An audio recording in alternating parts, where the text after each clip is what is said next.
Bonsoir mesdames et messieurs, bienvenue à ce nouveau soir d'information. Voici le sommaire de cette édition. Obsèques du ministre Sidiki Diakité est décédé vendredi dernier. Il a été porté en terre ce lundi après une cérémonie d'hommage de la nation en présence du chef de l'État et de la Première Dame. L'ex-ministre de l'Administration du Territoire et de la Décentralisation a été fait commandeur dans l'Ordre national à titre posthume. Dans ce journal, nous ferons un focus sur la mission des observateurs électoraux. Ces témoins oculaires du scrutin contribuent à assurer l'intégrité électorale. Comment sont coordonnées leurs missions? Qui sont-ils? Des réponses à suivre dans le dossier de la rédaction. Des images de la Guinée où le tableau sécuritaire est toujours aussi tendu. Ce lundi, l'opposition qui conteste la réélection du président Alpha Condé a appelé les Guinéens à manifester. Bienvenue dans ce 23h, l'hommage de la nation au ministre Sidiki Diakité, décédé vendredi dernier à Abidjan. À titre posthume, il a été fait commandeur dans l'Ordre national. Le chef de l'État, Alassane Ouattara, participait à cette cérémonie ce matin à la primature. Alexis Ouedraogo. 9h30 ce lundi à la primature, la famille du ministre Sidiki Diakité est installée. Le gouvernement ivoirien rend hommage ce jour à un grand commis de l'État, le ministre de l'Administration du Territoire et de la Décentralisation. La mise en place du drapeau vient par sa symbolique honorer le travail abattu par le défunt. Administrateur civil, l'homme avait un sens élevé du devoir. Tour à tour, membres du gouvernement, présidents d'institutions, corps diplomatique, famille, s'inclinent sur la dépouille. 10h, le chef de l'État, Alassane Ouattara, à ses côtés son épouse, arrive, accueilli par le chef du gouvernement. En heure militaire, avant la mise en place de la dépouille. Sidiki Diakité cumulait plus de 30 années de vie administrative au service des populations. Alassane Ouattara et son épouse s'inclinent sur sa dépouille. Suivra le chef du gouvernement.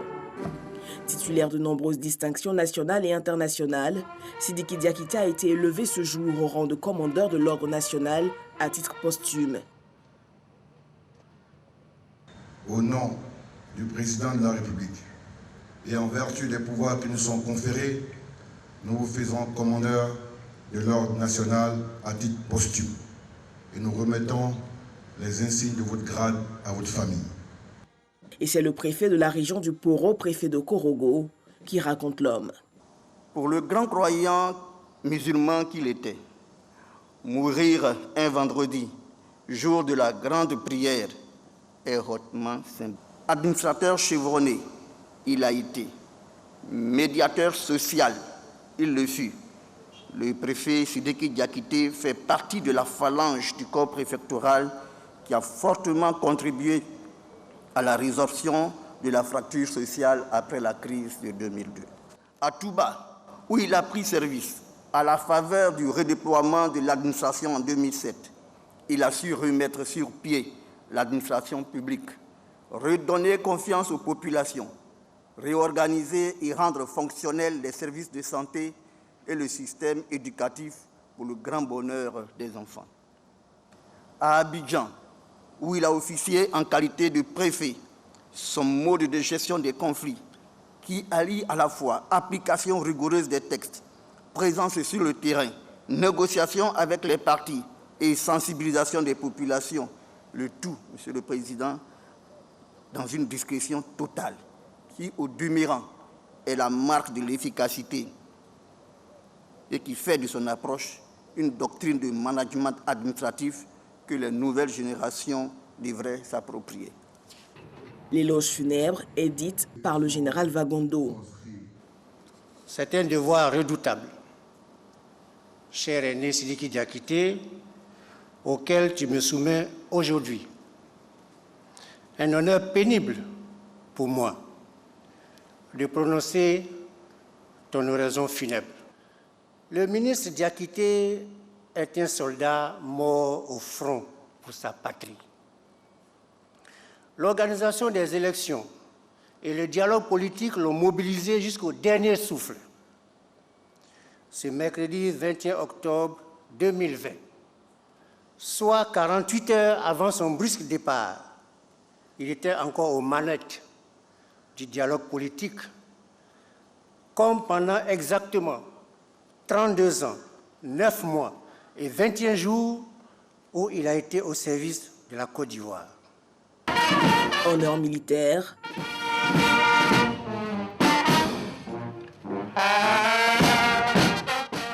L'armée lui rend hommage. Adieu, monsieur le ministre.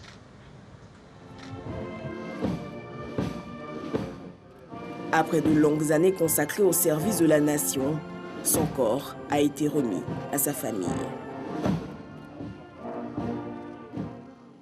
Voilà, feu le ministre de l'Administration du Territoire et de la Décentralisation, Sidiki Diakité, repose désormais auprès de ses pairs à Grand-Bassam. Avant l'inhumation, le président de la République, la famille du défunt et ses plus proches collaborateurs ont prié pour le repos de son âme. C'était à la grande mosquée de Grand-Bassam. Le témoignage de Pargassoro connaît. Dans ce cercueil se trouve le ministre de l'Administration du Territoire et de la Décentralisation, Sidiki Diakité. Décédé le vendredi 23 octobre dernier, il a eu droit ce lundi à la grande mosquée de Grand-Bassam à la prière mortuaire. Prière officiée par le guide suprême de la communauté musulmane des Côtes d'Ivoire, président du COSIM, Cheikh Aïma Traoré Mamadou. C'était en présence du président de la République, Alassane Ouattara, et des membres du gouvernement.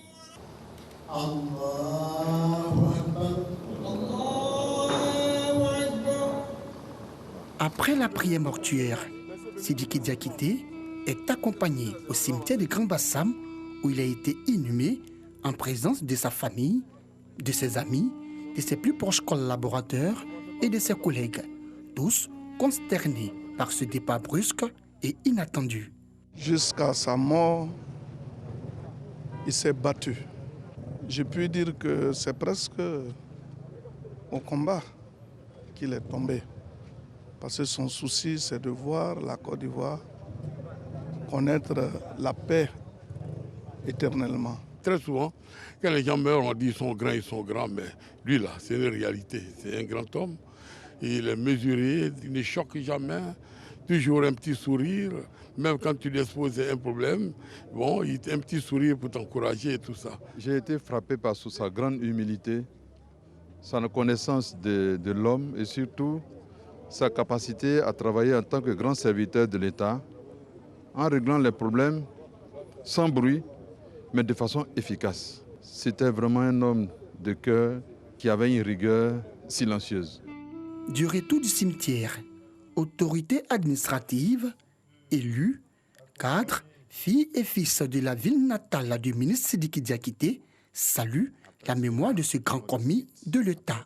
Il était très pieux. Son père était imam de la grande mosquée, là où on a fait la prière mortuaire. Il est sans problème que la terre lui soit légère. Et vraiment, c'est une grande fête pour la Côte d'Ivoire. Quand nous retrivions sur cet espace, il y a de cela quelques années, c'était pour des tournois de Maracana. Aujourd'hui, venir se rassembler là parce qu'il est parti trop tôt, les cœurs saignent à Grand-Bassam. Sa famille, encore sous le choc, a tenu à exprimer toute sa gratitude au chef de l'État, Alassane Ouattara. Nous sommes infiniment reconnaissants au président de la République par rapport à tout ce qu'il a fait pour notre fils, notamment l'hommage de la nation à notre défunt fils. Et nous avons compris aujourd'hui que malgré son jeune âge, il a servi la nation ivoirienne. Ancien préfet d'Abidjan, le ministre de l'Administration du Territoire et de la Décentralisation, Sidiki Diakité, part, laissant derrière lui une veuve et 5 enfants, dont un garçon et 4 filles. Voilà l'ultime hommage de la nation à feu Sidiki Diakité, homme d'État émérite qui accomplissait une grande tâche dans le processus électoral actuel Et d'ailleurs, sur cette présidentielle 2020, dans pratiquement 5 jours, les Ivoiriens désigneront par les urnes leurs nouveaux dirigeants. En attendant cette date, les candidats à l'élection présidentielle sont en campagne, en zone urbaine et rurale. Ils présentent aux Ivoiriens leurs projets de société. Une étape du processus électoral s'est achevée. Le délai de retrait des cartes d'électeurs pour l'élection présidentielle a été fixé au 25 octobre 2020. Les derniers jours avant la date butoir, notre correspondant à Sassandra a observé l'affluence dans les centres de retrait. Sam Conan. Les populations de Sassandra sont sorties nombreuses pour retirer leurs cartes. Comme ici, à l'école primaire publique Plage, où la cour ne désemplit pas, des longs rangs formés pour retirer le précieux sésame. Malgré le soleil, nous sommes là parce qu'il est important de pouvoir retirer maintenant nos cartes d'électeurs, pouvoir accomplir notre acte civil. Même si la pluie m'a vu la Sanaka me mouiller, je suis venu retirer ma carte pour voter. À notre passage dans la mi-journée, l'agent distributeur Sissé Mawa a bien voulu nous faire le point des retraits des cartes. Début de semaine, c'était un peu timide, mais ce week-end, ça a bougé. Je suis présentement à 301 personnes qui ont reçu leur carte ce matin. Cet engouement constaté au retrait des cartes d'électeurs est le résultat de la campagne de communication initiée par les élus de la région.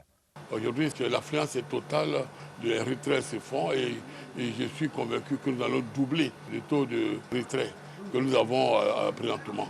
En tout cas, tout se passe bien. Des réunions de sensibilisation se tiennent un peu partout pour inviter les populations à une élection apaisée. J'ai saisi l'opportunité que vous m'offrez pour lancer un appel à toutes les populations de la région du Boclé, de Fresco et de Sassandra, de regarder le devenir de notre région, le développement de notre région, de faire en sorte que ce qui se passe ailleurs et qui n'est pas intelligent n'arrive pas ici. Je lance un appel à tous mes chefs de la région du Boclé pour les élections apaisées. Nous ne voulons pas que les gens puissent aller marcher et puis demain revoir le retour en 2011 où nos villages pleuraient, où on était en brousse. Nous les femmes, on veut la paix, rien que la paix. C'est parce qu'il y a la paix qu'on fait Placali. On souhaite qu'il y ait toujours la paix. Il faudrait que nous restions dans ce mouvement de paix-là pour que nous avancions pour le bien-être de notre pays. Le 31 octobre prochain, dans la région du Boclé, seuls ceux des 65 104 électeurs détenteurs d'une carte pourront participer au vote.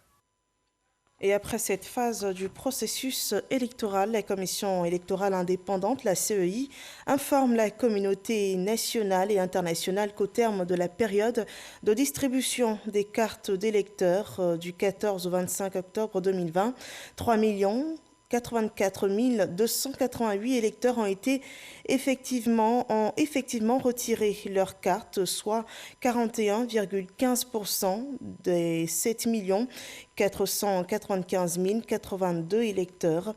Conformément aux dispositions du Code électoral, les électeurs qui n'ont pas pu retirer leur carte pourront le faire le 31 octobre 2020, jour du scrutin, dans leur bureau de vote respectif, où un dispositif particulier sera installé à cet effet.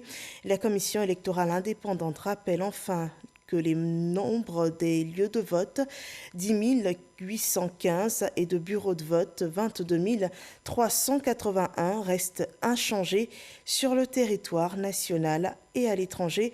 Un communiqué signé ce 26 octobre du président de la CEI. Durant toute élection, s'il y a un référent, c'est bien l'observateur électoral. Sa mission, c'est d'assurer un processus électoral équitable, selon des standards internationaux qui encouragent la protection des droits civils et politiques. Nous vous disons tout ce qu'il faut savoir sur leur mission sur le terrain, pour qui ils travaillent, d'où viennent-ils. Focus sur les observateurs électoraux, c'est le dossier du jour réalisé par Sidonie Davila. Leur nom rime avec élection. Eux, ce sont les observateurs. On note souvent leur présence dans les centres de vote lors des scrutins électoraux. Marie Mwonzi, observatrice depuis 2001, parle d'une expérience riche. Plusieurs pays, plusieurs élections observées. Cette diplomate à la retraite garde encore de beaux souvenirs de ces moments sur le terrain. Le sentiment que j'ai sur les élections que j'ai observées, c'est un sentiment positif. Parce que vous voyez des personnes qui attendent sous le soleil. Et chacun attend son tour. D'un coin à un autre de l'Afrique. Du Bénin jusqu'à l'île Maurice où j'ai été en 2019. Et cela m'a fortement marqué. Cela montre aussi que les populations sont sensibilisées. Elles savent que l'élection est importante et elles doivent se déplacer pour aller exprimer leur choix. Dans le cas de la présidentielle ivoirienne du 31 octobre, plusieurs missions le sont déjà ou s'apprêtent à investir le terrain. L'Union africaine est spécialiste des observations électorales. Pour cette année en Côte d'Ivoire, 44 observateurs internationaux seront déployés sur le territoire ivoirien. Nous avons également un partenaire, c'est EISA. C'est une organisation qui est spécialisée dans l'observation des élections. Et cette année, ils sont ensemble avec la Fondation Carter. À leur niveau également, ils ont une trentaine d'observateurs internationaux. Les observateurs sont considérés comme des témoins oculaires indépendants des élections.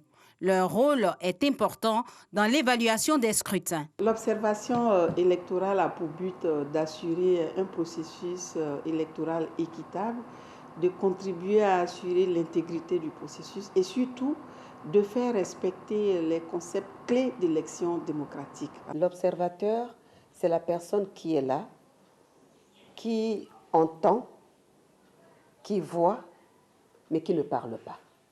Vous avez votre calepin, vous notez ce que vous pensez être peut-être pas correctement fait. En règle générale, on note deux types d'observation. L'observation long terme et l'observation court terme. Dans une mission d'observation des élections, il y a d'autres activités qui sont menées avant l'observation comme telle. Ces observateurs qui sont déjà sur le terrain font quoi? Ils sont formés, ils se spécialisent, ils se déplacent, ils vont déjà sur le terrain, ils prennent des contacts. Nous sommes engagés dans un processus d'observation long terme qui a démarré depuis mars 2020 et qui courra jusqu'à fin 2021. Donc dans cette période-là, tout ce qui est dynamique socio-politique de façon globale, nous observons ça. Les observations relevées au cours de leur travail sur le terrain sont aussitôt remontées au bureau central de la mission qui les envoie. C'est donc sur la base des différentes appréciations que les missions d'observation produisent leur communiqué final. Les problèmes qui seront relevés dans le cadre de ces élections présidentielles seront remontés à l'administration électorale pour que ces problèmes soient corrigés pour les autres étapes du processus. Au cours des dernières années, les missions d'observation d'élections se sont multipliées dans le monde. Si dans le passé, l'observation électorale laissait place à une certaine improvisation, l'ex-diplomate reconnaît qu'un plus grand professionnalisme caractérise dorénavant ce type d'intervention. Avec des formulaires, vous imaginez, nous écrivions et donc ça prenait beaucoup plus de temps. Donc on gagne en temps maintenant avec les tablettes que nous utilisons et nous allons beaucoup plus vite. La technologie aide les observateurs parce que vous êtes localisés même. Cela dit, n'importe qui ne peut être observateur. Leur profil, ce sont des personnes qui doivent avoir un cursus, disons, de haut niveau. Généralement, ce sont des personnalités, des cadres qui travaillent dans leur pays. On peut voir des députés, parfois on a des sénateurs, on a aussi des anciens ministres qui ne sont plus en fonction. Disons d'une manière générale, ce sont des hauts fonctionnaires qui sont formés, outillés pour observer une élection. Aux observateurs nationaux se joignent d'autres qui proviennent de pays étrangers, d'ONG internationales et d'organisations comme l'Union européenne, l'Union africaine, l'Organisation internationale de la francophonie, pour ne citer que cela. Cependant, tous n'observent pas de la même manière. La francophonie va axer son appui à l'Observatoire national du scrutin en appuyant la société civile et le Conseil des droits de l'homme. Ce n'est pas une observation classique, c'est une observation basée sur les droits de l'homme. C'est-à-dire que nous voulons nous rassurer que les citoyens ont les bonnes informations à l'effet de leur permettre de faire les bons choix. Sur le terrain, les observateurs notent une bonne collaboration entre les différentes missions. Nous travaillons en synergie avec d'autres missions qui nous sollicitent ou qui nous solliciteraient. Nous sommes disponibles pour collaborer avec ces organisations. Les budgets, selon certains experts, alloués à ces opérations sont généralement élevés. Les missions d'observation sont dirigées par un chef de mission qui coordonne le travail des observateurs. Ce chef est entouré d'une équipe de coordination composée d'experts électoraux, juridiques, d'experts des médias, de la logistique, de la sécurité et bien d'autres. Et pour le scrutin du 31 octobre, une mission d'observation électorale de l'Union africaine et des organismes internationaux se déploie en Côte d'Ivoire. Et pour cela, la CEI a produit un communiqué. Elle invite les organisations de la société civile, les organismes nationaux et internationaux accrédités pour participer à l'observation de l'élection du président de la République du 31 octobre 2020 à une réunion d'information le mardi 27 octobre 2020 à partir de 15h à l'espace Latré, ici aux Deux Plateaux, carrefour Duncan. Au regard de l'importance de cette séance d'information, la CEI prie chaque structure concernée de se faire représenter par 2 personnes. Le processus électoral en Côte d'Ivoire est accompagné par des actions citoyennes et nous en parlons en partant pour Bouaké où Serge Koléa, journaliste du groupe RTI désigné en 2019 Super Ebony, mène une grande œuvre favorisant la cohésion sociale. Dans le contexte électoral actuel, il sensibilise les populations sur des élections apaisées. Djeneba Ouattara. Après Daloa, Zoukougbe, Diokwe et Gagnoua, Serge Koléa Super Ebony 2019 est à Bouaké dans le cadre de sa tournée nationale sur la paix et la cohésion sociale. À Bouaké, c'est le quartier Koko qui a abrité cette étape de la caravane qui a pour thème « Jeunes, engage-toi pour la paix en Côte d'Ivoire ». Devant les jeunes, le journaliste à la radio-télévision ivoirienne RTI a expliqué l'importance de la paix et comment la préserver. Nous demandons aux jeunes de ne pas être des vecteurs de violence, de ne pas être des acteurs de la haine et de la division. Il faut que les jeunes refusent d'écouter les incitations à la violence, les incitations à la haine qui sont distillées ça et là depuis quelque temps. Les autorités et les populations de Bouaké saluent cette action qui invite la jeunesse à contribuer à la consolidation de la paix. Cette caravane est la bienvenue. La mairie ne pouvait pas rester en marge. Nous souhaiterions vraiment que la population puisse vraiment écouter et mettre vraiment en pratique toutes les sensibilisations. C'est ça la paix. Nous ne voulons plus la guerre. À partir de maintenant, nous ne voulons plus la guerre. Ça suffit. Pour les hommes politiques, ça suffit. Donc nous remercions Serge Koléa pour son action bien posée. Nous sommes d'accord. La caravane du Super Ebony pour des élections apaisées a été lancée depuis le 6 octobre dernier. Prochaine étape de cette caravane, Bonoua, Anyama, Yopougon et Abobo dans le district d'Abidjan, les jours à venir. Et dans ce contexte électoral, la Covid-19 sévit. Si le taux de cas positifs semble être à la baisse ces derniers jours, la pandémie n'est pas à son terme. Voyons d'ailleurs le point de la situation.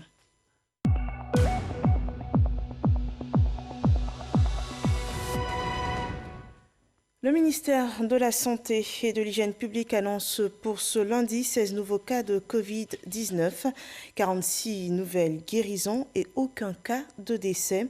Ce 26 octobre 2020, la Côte d'Ivoire totalise 20 486 cas confirmés, dont 20 212 personnes ont été déclarées guéries et malheureusement 122 personnes décédés. À cette date, 152 cas restent encore actifs. Il faut continuer de respecter les gestes barrières. Et le point presse bi-hebdomadaire du gouvernement sur la pandémie de la Covid-19 s'est tenu ce lundi. Il annonce des résultats plutôt encourageants. Sur la période du 12 au 25 octobre 2020, il a été enregistré une diminution des cas confirmés de 39,80%. Le point avec Jean-Marc Djadji. Le gouvernement enregistre, sur la période du 12 au 25 octobre 2020, une baisse constante de nouveaux cas de Covid-19, soit un taux de positivité en dessous de 4%. En effet, comparativement aux 2 semaines précédentes, celles écoulées, on est passé de 525 cas de Covid-19 diagnostiqués à 316 cas, soit une diminution de 39,80%. Ces résultats encourageants ne doivent pas nous faire oublier que le virus continue malgré tout de circuler au niveau communautaire. À l'intérieur du pays, les régions du Gbeke, San Pedro, Aboissou et Korogo sont les plus impactées. Le ministère de la Santé et de l'Hygiène publique demeure en alerte concernant la prise en charge des malades. On dénombrait, en fin de semaine passée, 35 malades au Vitiv et à Ibis, ainsi que 12 autres malades dans les sites de prise en charge de Trècheville, de Cocody et Yopougon, dont 6 en réanimation. Ce 133e point sécuritaire national a porté essentiellement sur le respect des mesures barrières et la surveillance des frontières. Maquis contrôlé, 325. Bars et boîtes de nuit contrôlés, 153. Restaurants contrôlés, 173. Hôtels contrôlés, 135, soit un total de 786 établissements visités et contrôlés. Le constat demeure malheureusement le même, l'inobservation regrettable des mesures sécuritaires et sanitaires. Le porte-parole invite les concitoyens à respecter les dispositions en vigueur, notamment en cette période électorale. Il nous paraît indiqué, en cette période sensible de campagne électorale, d'inviter à nouveau, au nom de Monsieur le ministre de la Défense et de la Sécurité, tous nos concitoyens à la vigilance, voire à la prudence. Les populations sont invitées à fréquenter les structures de santé publique en cas de nécessité ou pour tout autre besoin de santé en cette période de crise sanitaire due à la Covid-19. Et la santé, c'est la vie. Alors le gouvernement, conformément à sa politique sociale, apporte son appui aux établissements sanitaires. La preuve, dans le département de Bouaflé, où le chef de l'État a fait don d'une ambulance au centre de santé de Ndoufu-Kankro, un soulagement pour les populations qui espèrent voir réduire le taux de mortalité des personnes prises en charge par leur centre. Kwadio Kwame. Joie indicible des populations de la sous-préfecture de Ndoufu-Kankro, département de Bouaflé, en réceptionnant l'ambulance affectée à leur centre de santé. Ndoufu-Kankro est un ensemble de 21 villages regroupés sur 8 sites. Situé à 15 km de son chef-lieu de département, Bouaflé, l'évacuation des malades était source de nombreux malheurs, souvent fois. À défaut de moyens, c'était utiliser la verrou. Normalement, ce qui est plus quantifié, c'est les décès maternels. Nous sommes arrangés, on a un score, on n'a pas dépassé plus de 10 par an. Mais cette année, nous sommes à pratiquement 8 à 9. Une femme qui devait être évacuée depuis Banofla au CHR de Bouaflé. L'ambulance était en panne ce jour-là. Le temps de trouver un moyen de transport, le pire est arrivé. Pour le ministre Kone Adama, le président de la République vient de tenir sa promesse en offrant cette ambulance qui préservera à coup sûr des vies humaines, avant d'exhorter les bénéficiaires de ce véhicule de transport des malades et des blessés à en faire très bon usage. Le président de la République, soucieux du bonheur de sa population, soucieux du bien-être de la population, On nous a demandé de venir ce jour pour venir vous présenter cette ambulance. La deuxième ambulance est destinée au centre de santé de Kpakpabo sur l'axe Boisflé-Zuenoula. La cérémonie de remise de cette ambulance se fera à une date ultérieure. Dans la région du Cavali, les femmes sont encouragées à développer leur exploitation agricole. Réunies en coopérative, elles bénéficient d'un projet d'autonomisation initié par la présidente du Conseil régional du Cavali, la ministre Anouloto. Dans l'actualité à l'international, en Guinée, l'opposition conteste la réélection du président Alpha Condé. Un appel à manifester a été lancé par le Front national de défense et de la Constitution pour protester contre un hold-up électoral. Et cet appel fait craindre de nouvelles violences. Une mission de la communauté internationale a tenté ce jour d'apaiser la situation au cours d'une journée de dialogue avec les différents acteurs. Au lendemain de la proclamation par la CENI des résultats provisoires de l'élection présidentielle qui ont donné vainqueur le président sortant, le vice-président Banosso, qui est issu de l'opposition, a signé une déclaration proposant la reprise partielle ou totale du scrutin en raison d'un certain nombre d'anomalies. Voilà, c'est tout pour l'actualité du jour. Merci de nous avoir suivis. Excellente fin de soirée chez vous.